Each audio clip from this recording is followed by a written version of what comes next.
बॉलीवुड की एक ऐसी अदाकारा जिसने अपनी पहली ही फिल्म में आने से पहले एक्टर और डायरेक्टर के सामने एक डिमांड रख दी और वो डिमांड एक्टर और डायरेक्टर को ही माननी पड़ी।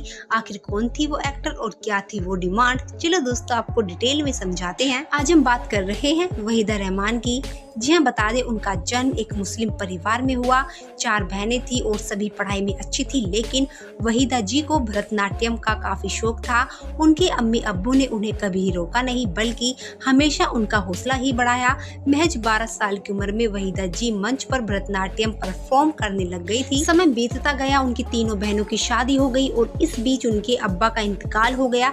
एक बार उनका एक कार्यक्रम देखकर एक फिल्म निर्माता उनके घर पहुंचे और उनकी अम्मी से कहा, मैं वहीदा को अपनी फिल्म में लेना चाहता हूँ, इसमें एक रोल है जिसमें भरतनाट्यम करना है। लेकिन उनकी अम्मी ने ये कहकर मना कर दिया कि जब तक इसके अब्बा जिंदा थे तब तक बात अलग थी, लेकिन अब मैं अकेली हूँ, मैं इसे कहाँ कहाँ शूटिंग पर लेकर जाऊंगी। फिल्म निर्माता ने कहा, मैं इसके अब्बा साहब का दोस्त हूँ, वो हमेशा चाहते थे कि वहीदा खूब तरक्की करे, भरतनाट्यम करे और एक अच्छी कलाकार बने, इसकी पूरी जिम्मेदारी मेरी होगी। ये बात वहीदा जी ने भी सुनी और उन्होंने काफी जिद की। आखिरकार उनकी अम्मी मान गई। फिल्म रिलीज हुई और वहीदा जी पर फिल्माया गया गीत सुपरहिट हो गया।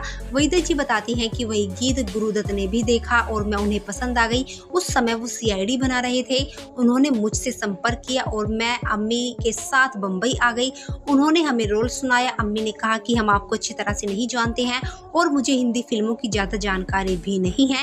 इस पर गुरुदत्त जी ने कहा, ठीक है, मेरी पिछली फिल्म मिस्टर एंड मिसेस 55 अभी थिएटर्स में लगी है, आप 2 टिकट लीजिए और पहले जाकर फिल्म देख आइए। मैं अपनी अम्मी के साथ फिल्म देखने गई। फिल्म मुझे काफी पसंद आई। हमने आपस में चर्चा की और फिल्म के लिए हाँ कर दी। हालांकि रोल एक वैम्प का था, यानी विलेन की रखेल का।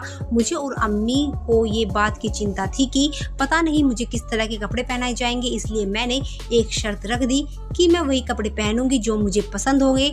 मैं पहली ऐसी अभिनेत्री हूँ जिसने अपने एग्रीमेंट में ये लिखवाया कि जिन कपड़ों को पहनने से मैं मना कर दूं उनके लिए मुझे मजबूर नहीं किया जाएगा।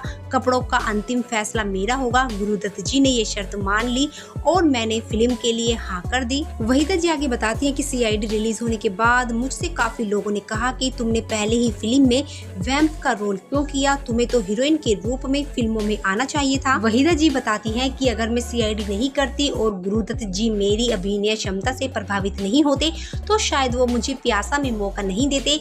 उसके बाद उन्होंने 14वीं का चांद में भी मुझे नायिका का किरदार दिया। सिर्फ आज दर्शक ही नहीं बल्कि पूरी फिल्म इंडस्ट्री वहीदा जी की प्रशंसक है। लगभग हर निर्देशक और निर्माता उनके साथ काम करना चाहता था। लेकिन दोस्तों, वहीदा जी फिल्मों के मामले में हमेशा बहुत सिलेक्टिव रही हैं। उन्होंने कम फिल्में की, लेकिन जो भी की यादगार रही।